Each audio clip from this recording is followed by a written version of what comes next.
Pakistan's battery of pace bowling has resulted in Zimbabwe restricted, you think, to 130. It was a good start for Craig Irvine side after he won the toss, decided to bat first. They were 42 inside the first 5. And then next 10 overs or so of play, they lost 7 for 47. That's pretty much where that game was lost. And Mohammad Wasim Jr. was destroyer in chief, returning with his best figures in T20 cricket, T20I cricket as well. 4 for 24 on his first appearance in the World Cup. We will look back on that innings with Andy Fly and Urooj Mumtaz in a moment. In studio with me on Maruti Suzuki presents ESPN Cricket for T20 Timeout, our senior data analyst Gaurav Sundararaman, who will give me the merit now in Pakistan going all-out attack. It worked, didn't it, GS?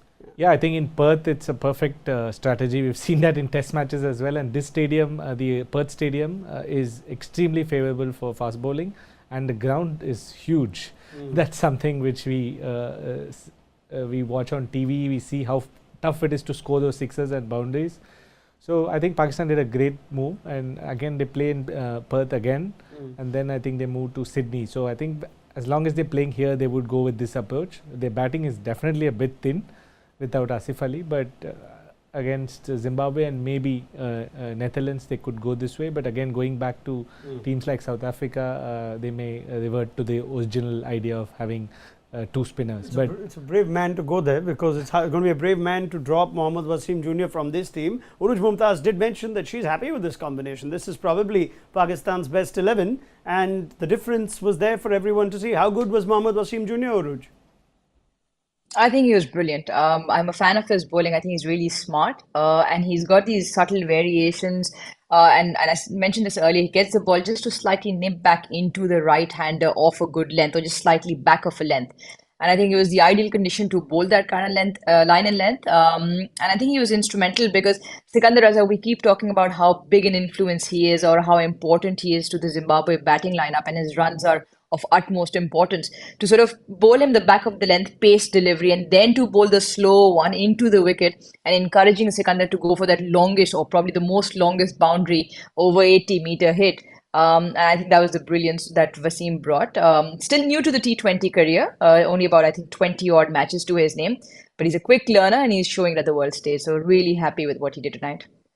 Yeah, I mean, easily the pick of the bowlers tonight, in spite of Naseem Shah, Haris Rauf playing that. Haris Rauf was excellent, gave nothing away. That period of play to Sikandar Raza, though, Haris Rauf and Wasim Jr. both just troubled Zimbabwe's batters. That pretty much sums up the innings, Andy. It's a disappointing innings that showed so much promise at the top.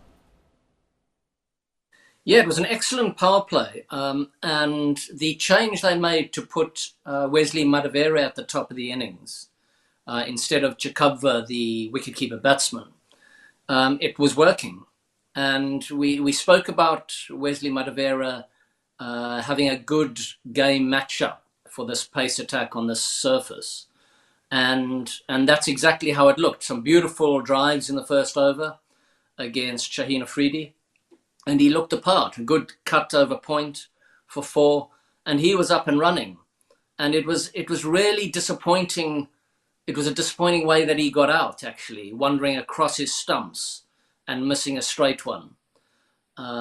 So because he was a guy that looked in form, he looked confident, he looked like he had a game on that surface that would work against that opposition, and that was a big turning point for Zimbabwe. But an underwhelming total.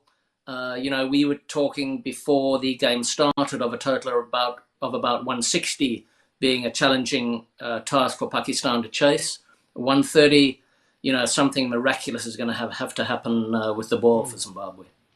Yeah. Would you endorse this highly aggressive approach, Andy, of playing the extra fast bowler? Gaurav says they might have to go back to the more conservative, or rather the more depth with their batting if they play the better teams or the bigger teams. But I've heard a lot of coaches say, you play the extra bowler, you may not need to be chasing so many.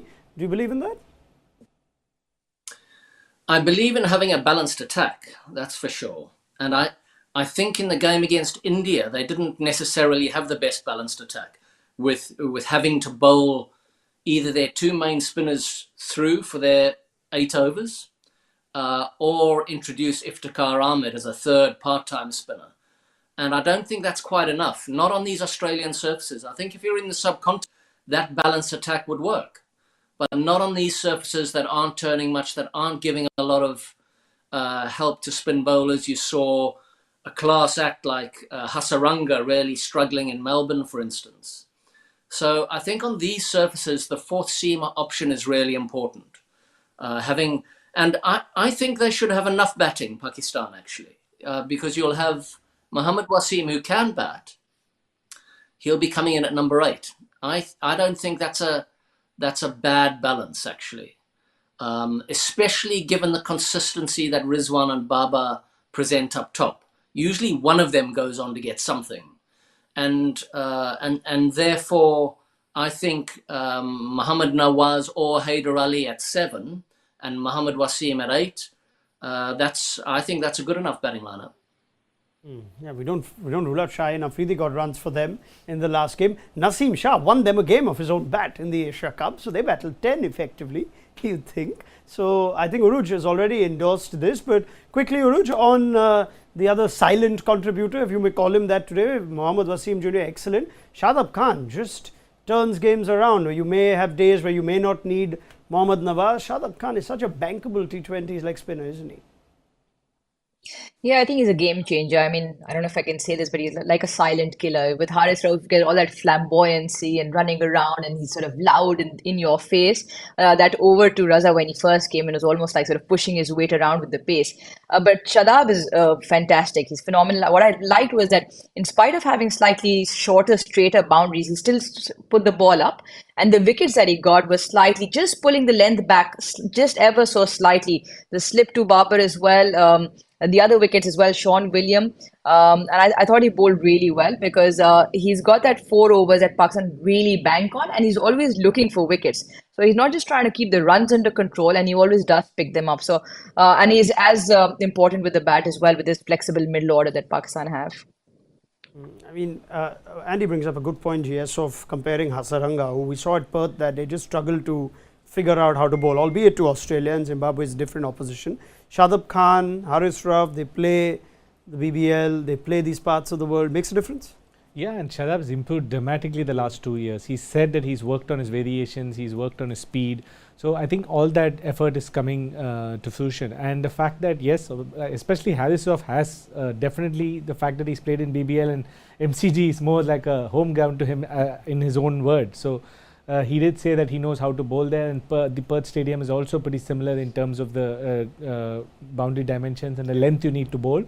So yes, I'm sure those stints have helped them a lot, and Shadab's just as a T20 bowler has improved over the last 1 or 2 years. So I think he's fantastic addition. The fact that he can bat makes him a very, very valuable asset in T20 cricket. Yeah, I mean, just on bowling alone, you think Shadab Khan is by far the standout leg spinner in this tournament. We haven't seen enough of Adam Zampa, but these are still home conditions for him. India don't seem to be playing Yuzvendra Chahal perhaps on balance, but if he was as bankable a bowler or as bankable a player in your team, you think he would have played. We see Hasaranga struggle, so Shadab Khan head and shoulders above all the others. Right, Pakistan's batters already out there. Urooj, I'm guessing they should make light work of this target? It's a tailor-made chase for them, right? It's what Babar and Rizwan love doing, so I won't be surprised if they knock it off themselves. All right, Muzarabani versus Babar Azam, Andy? I hope Urooj is horribly wrong with that prediction. for all of us watching the game, actually, not just a Zimbabwean fan. We all want to see a great contest. We want to see the ball move sideways, and then they've got a chance of taking wickets if they can swing it. And then if Muzarabani can get the ball to bounce a little. Let's see what happens. Yeah, I'm guessing they'd be saying exactly that. They've played a batter light today, so let's try and get a couple, or let's try and knock the top 2 and see if we can make a game out of it. GS, should be easy though for Pakistan? Yeah, I think it should be easy, but I would, if at all they are in a position to kind of again improve their net earn rate, they should. You're always thinking about those data. I love you for that, GS. You know, that ends up happening. You know, you don't do it in the beginning, and then in the last match we all sit and calculate how much they should have done it this game. You remember South Africa last year. So if you have an opportunity, you should just capitalize that. That's something I'm a big believer of, especially in this World Cup. Yeah, this is why you pay your data analysts big money, Andy, don't you? All around the world in your franchise cricket. Absolutely vital, aren't they? Listen to him speak. You can tell the quality straight away. Is there a Lucknow Super Giants interview coming up? I don't know. I think No? I should All right. I should leave that outside of stuff. Okay. All right, but if I know in seriousness, I'm to ask Urooj Mumtaz this question, would Pakistan be thinking of getting the job done, or would be thinking, yeah, this could come down to a close contest between South Africa, India and us, so let's try and muscle our way? Is that going to be a thought process on this target, Urooj?